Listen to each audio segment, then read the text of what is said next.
बिस्मिल्लाहिर्रहमानिर्रहीम। अस्सलाम वालेकुम डियर स्टूडेंट्स, कैसे हैं आप सब? ठीक ठाक हैं? अच्छा जी, आज हमने उर्दू बी का नेक्स्ट लेसन स्टार्ट करना है, यानी कि CW नंबर 4। उर्दू बी के हमारे 3 CWs हो चुके हैं, यानी कि आज हमने स्टार्ट करना है जमात का काम नंबर 4 नेक्स्ट CW।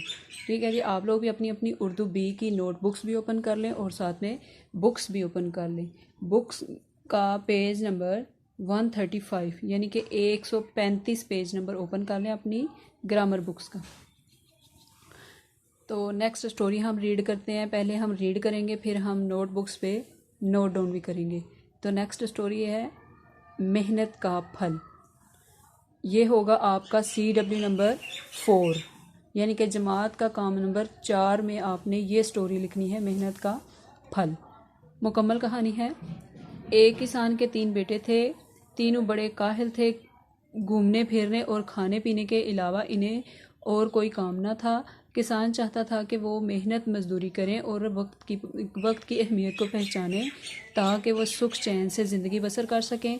इसने कई बार बेटों को समझाया, लेकिन वो एक कान से सुनते और दूसरे कान से निकाल देते।